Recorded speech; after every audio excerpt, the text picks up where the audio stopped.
Very good morning aspirants. आज हम पढ़ेंगे 13 अप्रैल 2024 के करंट अफेयर्स। तो जल्दी से निकालें अपना पेपर पेन एंड करें वीडियो के साथ में ही अपनी नोट्स मेकिंग स्टार्ट। आज की फर्स्ट न्यूज़ है दैट जलियांवाला बाग मैसेकर। जलियांवाला बाग हत्याकांड कब हुआ, कैसे हुआ, क्या पूरी कहानी है, कौन इसके लिए रिस्पॉन्सिबल था, जनरल डायर की हम बात करते हैं, वो सब कुछ मैंने आपको मॉडर्न हिस्ट्री में नेशनल मूवमेंट में बहुत ही अच्छे से पढ़ा रखा है। ठीक है ना। तो बहुत डेप्थ में हम इस चीज़ को यहाँ पे डिस्कस नहीं करेंगे, लेकिन ये जो हत्याकांड है 13 अप्रैल 1919 को हुआ था अमृतसर में, जिसमें फायरिंग की गई थी अनआर्म्ड इंडियंस के ऊपर। मतलब ऐसे भारतीय लोगों के ऊपर जिनके पास हथियार भी नहीं थे, ऐसे लोगों के ऊपर जो है वो वहाँ पे फायरिंग की गई थी ब्रिटिशर्स के द्वारा। ठीक है। तो अब ये डे सेलिब्रेट किया जाता है, इसका ऐसा कोई थीम नहीं होता है ना। तो लेकिन ये चीज़ है कि ये सेलिब्रेट किया जाता है टू पे ट्रिब्यूट टू द मार्टियर्स, जो लोग शहीद हुए उस टाइम पे, जिन्होंने जलियांवाला बाग हत्याकांड में अपनी जान गंवाई, उन लोगों को एक शहादत फील करवाने के लिए, मतलब एक कॉमेमोरेट करने के लिए, उन्हें ट्रिब्यूट पे करने के लिए ये दिन सेलिब्रेट किया जाता है। 105 साल हो चुके हैं इस इंसिडेंट को। ठीक है। अभी 2024 में 105 साल पूरे हुए। ठीक है। 1919 मतलब 2019 तक 100 साल हो गए हैं ना, तो वैसे भी आप कैलकुलेट कर सकते हो।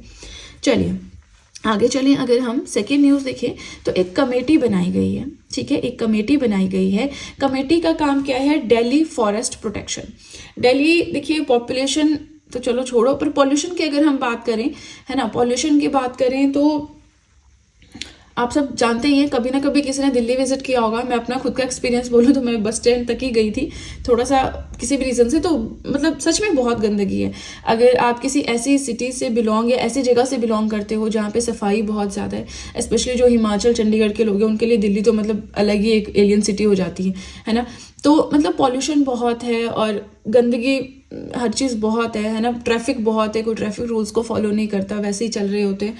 तो थोड़ा सा है कि वहाँ पे जो फॉरेस्ट है उनको प्रोटेक्ट करने के लिए एक कमेटी बनाई गई है। तो उसके हेड कौन है? क्वेश्चन इस तरह से है। तो नाज़मी वजीरी जी उसके हेड बनाए गए हैं इस कमेटी के, जो कि फॉर्मर दिल्ली हाई कोर्ट के जज भी रह चुके हैं। इन्हें ग्रीन जज के नाम से भी जाना जाता है। ग्रीन जज क्यों? Because of the orders passed by him to increase the green cover in the city. इन्होंने कुछ ऐसे ऑर्डर्स पास किए हैं जिसमें दिल्ली सिटी में ग्रीन कवर को इंक्रीज करने की बात की गई है, इसीलिए इन्हें ग्रीन जज के नाम से भी पुकारा जाता है। याद रखना है, बहुत इंपॉर्टेंट क्वेश्चन है, इसको इग्नोर नहीं करना है। दिल्ली फॉरेस्ट प्रोटेक्शन कमेटी बनाई गई है इस चीज के लिए, जिसके हेड है नाज़मी वजीरी। अब अगर हम बात करें फॉरेस्ट के बारे में, इंडिया में थोड़ा सा देखें तो India state of forest report आई 2021 में। उसके हिसाब से हमारे पूरे देश में जो टोटल फॉरेस्ट कवर है वो है 21 मतलब 21.71% of the total geographical area. Approximately 21-22% जो है टोटल इंडिया के जियोग्राफिकल एरिया का फॉरेस्ट कवर है। होना कितना चाहिए? 33%, जिसके लिए काम किया जा रहा है। इन टर्म्स ऑफ एरिया सबसे ज्यादा मध्य प्रदेश में है फॉरेस्ट कवर, उससे कम Arunachal Pradesh, then Chhattisgarh and then Orissa. ये है एरिया वाइज। चलिए परसेंटेज वाइज आपके लिए क्वेश्चन है कि मैक्सिमम फॉरेस्ट कवर कौन से स्टेट में है। ठीक है जी। चलिए आगे चलें। अगर हम बात करें, रिसेंटली एक पर्सनैलिटी का निधन हुआ है जिनके बारे में हम बात करेंगे, जिनका नाम है Gangu Ram Singh. Passed away recently, cinematographer थे और एक फिल्म मेकर थे। ठीक है। चलिए तो अब इसी के साथ हमारा फर्स्ट पेज होता है कंप्लीट। आप लोग मुझे कमेंट सेक्शन में ज़रूर बताएं कि आप सब नोट्स बना रहे हैं या नहीं। वीडियो पसंद आ रही हो लाइक ज़रूर कीजिएगा। इसी के साथ आप सभी से रिक्वेस्ट है कि आप सब चाहें तो मुझे इंस्टाग्राम पे फॉलो कर सकते हैं, आप सब चाहें तो मुझे टेलीग्राम अकाउंट पे ज्वाइन कर सकते हैं। दोनों चीज़ों का लिंक मैंने डिस्क्रिप्शन बॉक्स में दे रखा है। चलिए तो अब सीधे चलते हैं अपने सेकेंड पेज की ओर। आज का फोर्थ पॉइंट है that sitars and tanpuras of Miraj. Miraj एक छोटा सा टाउन है सांगली डिस्ट्रिक्ट महाराष्ट्र में। ठीक है। तो महाराष्ट्र में एक छोटा सा टाउन है मिराज, वहाँ के सितार्स एंड तानपुराज को मिला है GI tag, geographical indication tag. तो ये आपको पता होना चाहिए कौन सा प्रोडक्ट है, कौन सा क्राफ्ट है, कौन सी चीज़ है, कहाँ की है ना। अब देखिए ये जो सितार हैं, तानपुरा है, इनको बनाने के लिए लकड़ी जो है मेनली कर्नाटका से लाई जाती है। और ये सितार एंड तानपुरा बनाने का ट्रेडिशन जो है 300 साल से भी ज़्यादा पुराना है। ठीक है। इसलिए जियोग्राफिकल इंडिकेशन टैग इसे मिला है। जीआई टैग के बारे में हम अभी तक काफ़ी बार बात कर चुके हैं, राइट। तो आज हम थोड़ा सा इस पॉइंट को स्किप करते हैं। आगे चलें, फिफ्थ न्यूज अपनी देखें तो परिवर्तन चिंतन एक ट्राई सर्विस कॉन्फ्रेंस है। इसका मतलब क्या है? Tri service Indian army, Indian navy, Indian air force, इन तीनों के हेड्स आएंगे, यहाँ पे मीटिंग करेंगे। तो उसे नाम दिया गया है परिवर्तन चिंतन का। कहाँ पे? न्यू दिल्ली में। काम क्या है? एम क्या है? मोटो क्या है? Now aimed at generating new and fresh ideas to achieve enhanced integration among the army, navy and air force.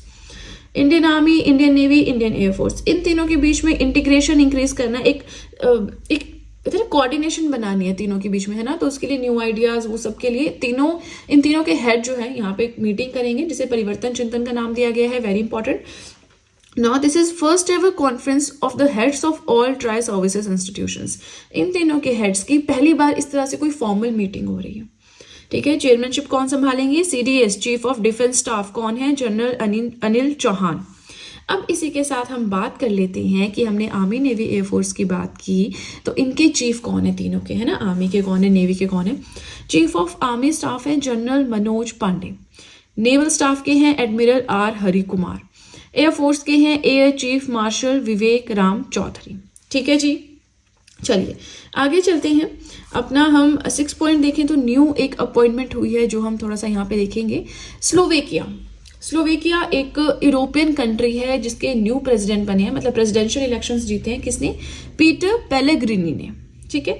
PM कौन है स्लोवेकिया के? रॉबर्ट फिको, और उनके एक क्लोज फ्रेंड है पीटर जी। तो इन्होंने प्रेसिडेंशियल इलेक्शंस जीते हैं। इनके बारे में बहुत स्टोरी नहीं आपको पता होनी चाहिए, बस इतना कि प्रेसिडेंट कौन बने, कोई नई अपॉइंटमेंट हुई, पता है कौन है, बस दैट्स इट। लेकिन यहाँ पे स्लोवेकिया इंपॉर्टेंट हो जाता है कि कहाँ पे है ना।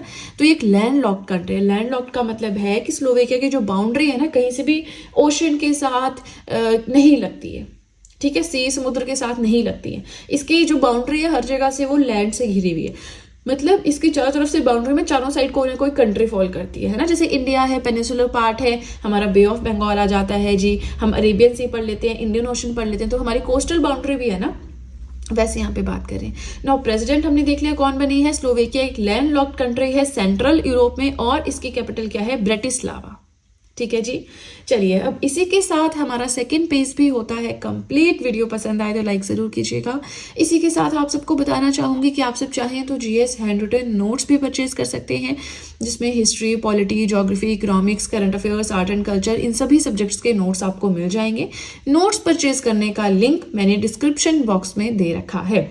एंड वेट, आपको जनरल साइंस के अलावा हर एक सब्जेक्ट के नोट्स मिलेंगे, ठीक है। जनरल साइंस अभी कंप्लीट नहीं हुआ है, जैसे ही कंप्लीट होगा, मतलब 2-3 महीने के बाद से आपको अवेलेबल होंगे। उसके अलावा जनरल साइंस के अलावा आपको हर एक सब्जेक्ट के नोट्स मिल जाएंगे, ठीक है ना। चलिए तो अब सीधे चलते हैं अपने थर्ड पेज की ओर।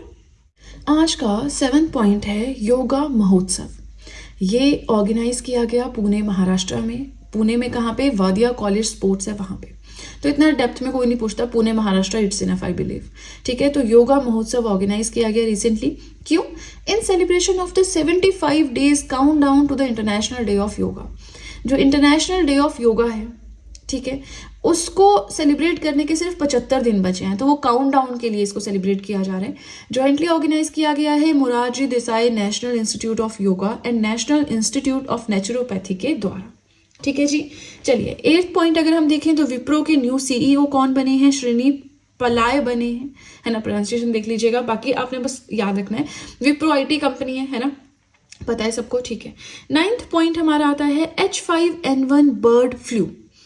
अब रिसेंटली ना बहुत सारी डेथ्स हो रही है पेंगुइन्स की अंटार्कटिका में। अंटार्कटिका साउथ पोल पे है ना, बिल्कुल बर्फ से ढका हुआ कॉन्टिनेंट है आपका, है ना। वहाँ पे लोग नहीं रहते, वहाँ पे सिर्फ रिसर्च स्टेशन हैं अलग अलग कंट्रीज के, अलग अलग देशों के। तो अंटार्कटिका में बहुत सारे पेंगुइन्स की डेथ हो रही थी, तो उसके पीछे रीजन बताया गया है कि H5N1 बर्ड फ्लू उनको हो गया है। इसका फर्स्ट केस फेब में देखने को मिला था, उसके बाद काफी पेंगुइन्स की डेथ हो रही है वहाँ पे। बर्ड फ्लू की अगर हम बात करें तो इसे एवियन इन्फ्लुएंजा भी कहते हैं। ये एक डिजीज है जो मेनली बर्ड्स में होती है, नाम भी तो दिया गया है ना, बर्ड फ्लू बोला गया है, यानी बर्ड्स में होता है। ठीक है।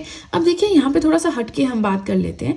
हम बात करेंगे अंटार्कटिका के बारे में। वैसे तो मैंने वर्ल्ड ज्योग्राफी में हर एक कॉन्टिनेंट आपको अलग अलग पढ़ाया है थ्रू हैंड रिटन नोट्स, लेकिन अगर आपने वर्ल्ड ज्योग्राफी की वीडियोस नहीं देखी है, पहली चीज़ तो आप वहाँ पे जाके इन डिटेल देख सकते हैं। World geography hand written notes की प्लेलिस्ट आपको सर्च करनी है मेरे यूट्यूब चैनल पे प्लेलिस्ट सेक्शन पे जाके। बाकी यहाँ पे थोड़ा सा हम रिवाइज कर लेते हैं, काफ़ी टाइम हो गया वर्ल्ड ज्योग्राफी को पढ़े हुए, तो थोड़ा सा यहाँ पे देख लेते हैं। अंटार्कटिका की बात करें, अर्थ का सदर्न मोस्ट कॉन्टिनेंट है, तो मैप पे देखो बिल्कुल नीचे है, बिल्कुल दक्षिण दिशा में लोकेटेड कॉन्टिनेंट है। सबसे ठंडा, सबसे सूखा और सबसे ज़्यादा हवाएं चलती हैं जहाँ पे, वैसा कॉन्टिनेंट है। इसे कॉन्टिनेंट फॉर साइंस भी कहा जाता है। क्यों? क्योंकि अलग अलग कंट्रीज के रिसर्चर्स, साइंटिस्ट वहाँ पे जाते हैं और रिसर्च करते हैं। वहाँ पे कोई लोग रहते नहीं है ना, ऐसे सेटलमेंट्स नहीं है। वही चीज़, नो परमानेंट ह्यूमन रेजिडेंट्स, कोई परमानेंटली नहीं रहता है ना। वहाँ पे माइनिंग हो गई, सब चीज़ें आप कर भी नहीं सकते कि अगर कोई वहाँ पे आपको फ्यूल, फॉसिल फ्यूल मिल रहा है या कोई भी मिनरल मिल रहा है तो उसकी माइनिंग स्टार्ट कर दी, नहीं, ऐसा नहीं हो सकता है ना। उसके लिए पहले ही एग्रीमेंट साइन हो गया। हाईएस्ट पीक कौन सी है? हर एक कॉन्टिनेंट की हाईएस्ट पीक, लोएस्ट पॉइंट हम पढ़ते हैं, तो यहाँ की हाईएस्ट पीक है विंसन मासिफ, जो कि एल्सवर्थ माउंटेन्स में लोकेटेड है। मोस्ट एक्टिव वोल्केनो कौन सा है अंटार्कटिका का? माउंट एरिबस। पहले इंडियन जिन्होंने विजिट किया अंटार्कटिका को, लेफ्टिनेंट राम चरण जी, 1960 में। इंडिया के 3 रिसर्च स्टेशन अंटार्कटिका में, दक्षिण गंगोत्री है 1983 में, मैत्री है 1990 का, और भारती है 2015 का। तो ये तो मैंने आपको जस्ट वैसे ही रिवाइज करवा दिया, थोड़ा सा रिवीजन हो जाता है। बाकी इन डिटेल वर्ल्ड ज्योग्राफी में पढ़ा है, तो डेफिनेटली आपको ना करंट अफेयर्स तो आपके चल ही रहे हैं, है ना। बहुत सोर्सेज देखने की जरूरत नहीं है, एक करंट अफेयर की कोई भी वेबसाइट या यूट्यूब चैनल आप देख रहे हैं, ठीक है।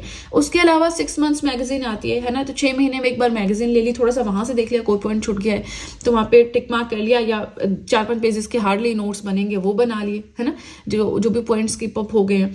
उसके अलावा एक सोर्स रेफर किया और ज्यादा टाइम करंट अफेयर्स को ना देते हुए उसके बावजूद आप अपने 2 स्टैटिक जो सब्जेक्ट, स्टैटिक बोलो या जनरल स्टडीज के सब्जेक्ट्स जो है आपके लगे होने चाहिए डेली, ठीक है।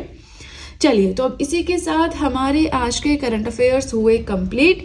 वीडियो पसंद आए तो लाइक जरूर कीजिएगा, चैनल को जरूर सब्सक्राइब करें, बेल आइकन को प्रेस करें, सो दैट मैं जैसे कोई वीडियो अपलोड करूं सबसे पहले नोटिफिकेशन आपके पास पहुंचे। प्लस जो भी आपके फ्रेंड्स हैं जो भी गवर्नमेंट एग्जाम्स के लिए प्रिपेयर कर रहे हैं, उनके साथ भी मेरे चैनल का लिंक जरूर शेयर करें, so that in hand written notes का उन्हें भी कुछ फायदा हो सके। तो चलिए फ्रेंड्स, आज के लिए इतना ही। अब हम मिलेंगे नेक्स्ट वीडियो में। So that's it and see you soon.